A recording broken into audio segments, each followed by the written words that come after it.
اللہ الرحمن الرحیم۔ سورۃ احزاب کی تیسری رکوع آیت نمبر 21 سے آیت نمبر 27 تک، اس کا ترجمہ اس سے پہلے ہو چکا ہے۔ مشکل الفاظ کے معنی میں بھی میں بیان کر چکا ہوں، چونکہ اس رکوع میں اور ان آیات میں غزوہ بنو قریظہ کی طرف اشارہ ہے، اس کے حالات کا ذکر ہے۔ اس لیے ہم رکوع کو سمجھنے کے لیے، تاکہ ہم رکوع کی ان آیات پر اچھی طرح ان کو سمجھ سکیں، تو غزوہ بنو قریظہ پر مختصر تفسیرہ اس کا خاکہ پیش کرنا چاہتا ہوں۔ غزوہ بنو قریظہ یہ غزوہ خندق کے فوراً بعد، یعنی اسی 5ویں ہجری میں جب غزوہ خندق کا خاتمہ ہو گیا، تو غزوہ خندق کے بعد فوراً غزوہ بنو قریظہ یہ واقعہ پیش آیا۔ اس کے اسباب کیا تھے؟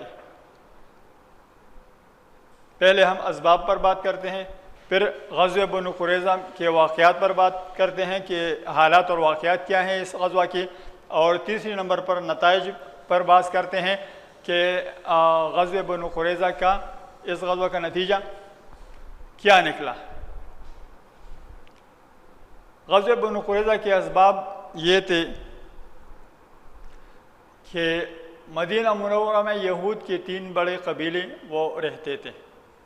ایک قبیلہ بنی قینقاع، دوسرا قبیلہ بنو نذیر، اور تیسرا قبیلہ بنو قریظہ۔ غزوہ بدر کے بعد قبیلہ بنو قینقاع نے بدعہدی کی، حضور صلی اللہ علیہ وسلم نے مدینہ منورہ کی طرف ہجرت کر کے مدینہ کے سارے قبائل سے، یہود کے 3 قبائل سے یہ معاہدہ کیا تھا کہ مدینہ منورہ میں ہم امن قائم رکھیں گے، ایک دوسرے کے خلاف نہیں لڑیں گے۔ اگر کسی باہر سے آنے والے دشمن نے مدینہ منورہ پر حملہ کیا تو ہم سب مل کر ان کا مقابلہ کریں گے اور ان کا ساتھ نہیں دیں گے، ایک دوسرے کے خلاف نہیں لڑیں گے۔ اس معاہدہ کو سب سے پہلے یہود کے قبیلہ بنو قریظہ نے توڑا، تو غزوہ بدر کے بعد ان کو جلا وطن کیا گیا، وہ جا کر خیبر میں آباد ہوئے۔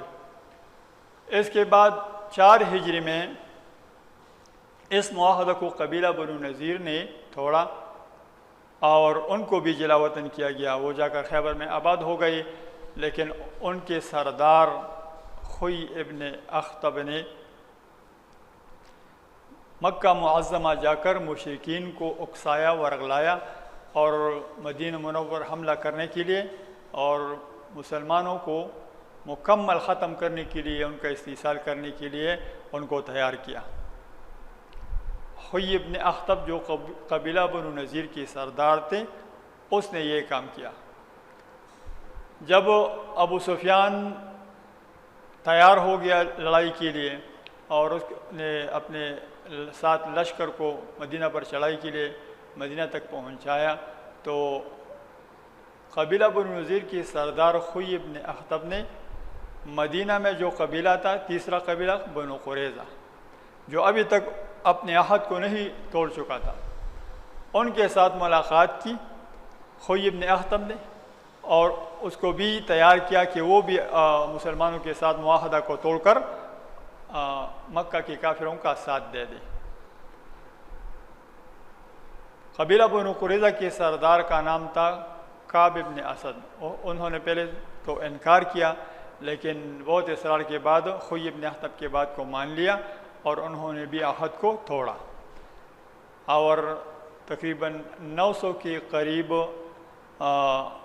جان بازوں کو اور فوج کو وہ مسلمانوں کے خلاف کھڑا کیا۔ اس عہد کو توڑنے کی وجہ سے مسلمانوں کو تھوڑی سی پریشانی ہوئی۔ حضور صلی اللہ علیہ وسلم نے سعد ابن معاذ اور سعد ابن عبادہ اور عبداللہ ابن رواحہ رضی اللہ عنہم کو ان کے پاس بھیجا، ان کو عہد یاد دلایا، لیکن انہوں نے کہا، قبیلہ بنو قریظہ کے سردار کعب ابن اسد نے کہا کہ ہم نے مسلمانوں کے ساتھ کوئی عہد نہیں کیا ہے۔ انہوں نے عہد کو توڑا۔ جب غزوہ خندق میں مکہ کے کافروں نے شکست کھا کر، قبیلہ بنو عطوان نے شکست کھا کر واپس دوڑ گئے، تو حضور صلی اللہ علیہ وسلم نے ہتھیار رکھ دی اور وہ غسل فرما رہے تھے۔ غسل سے فارغ ہونے کے بعد جبرائیل علیہ السلام آئے اور انہوں نے کہا کہ تم نے ہتھیار رکھے ہیں؟ ہم فرشتوں نے تو ابھی تک ہتھیار نہیں رکھے ہیں، اللہ تعالیٰ کا حکم ہے کہ قبیلہ بنو قریظہ کی طرف جاؤ، ان سے لڑو، کیونکہ انہوں نے بدعہدی کی ہے، معاہدہ توڑا ہے۔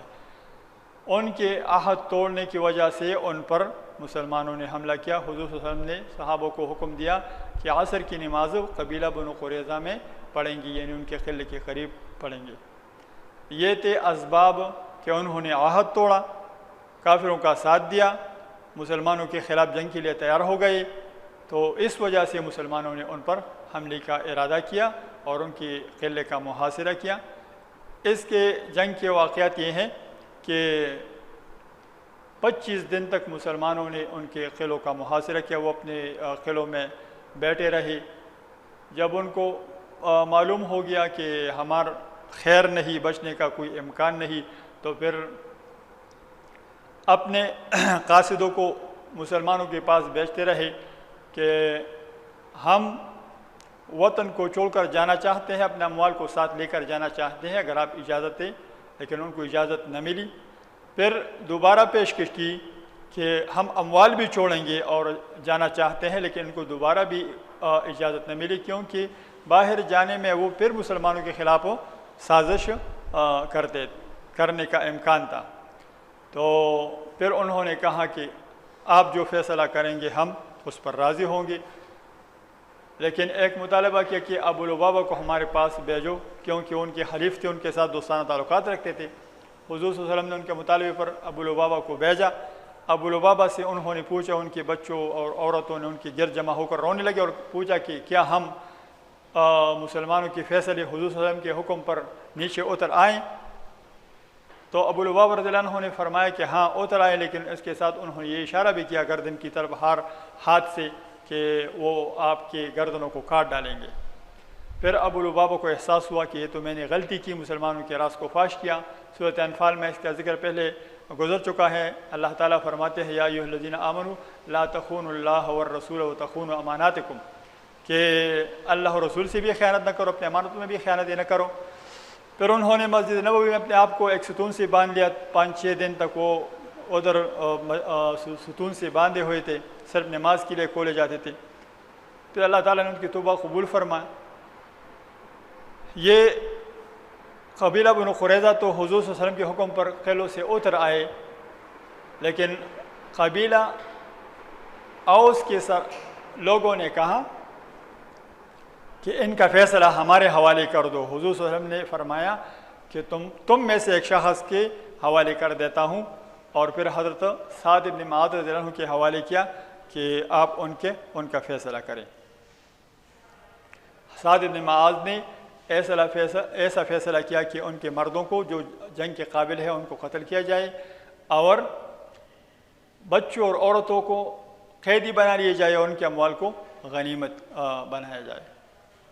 اور یہ فیصلہ جو سعد بن معاذ نے کیا تھا، یہ یہود کی کتاب تورات کے بالکل عین مطابق تھا۔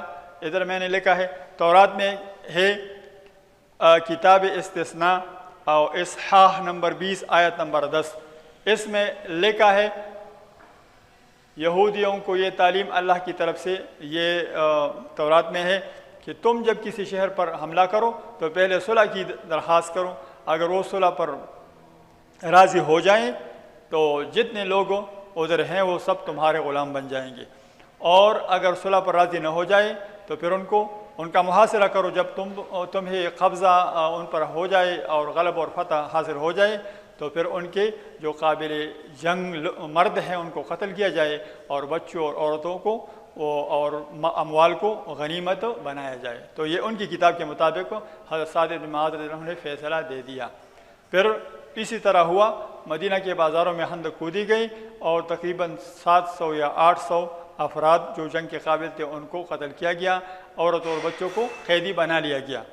یہ تھے واقعات، اور اس کا نتیجہ یہ ہوا، نتائج اس جنگ کے یہ ہیں کہ مسلمانوں کو اللہ تعالیٰ نے فتح دے دیا اور ان کو اپنے کیے کا، اپنے بدعہدی کا سزا مل گیا، کفار اور یہود بنی قریظہ کو، اور تاکہ آئندہ لوگ مسلمانوں کے ساتھ یا کسی قوم کے ساتھ معاہدہ کر کے اس کو نہ توڑے۔ تو یہ غزوہ بنو قریظہ پر مختصر یہ جو تبصرہ میں نے کیا، انشاءاللہ اس کی مشق کو آئندہ درس میں پڑھیں گے۔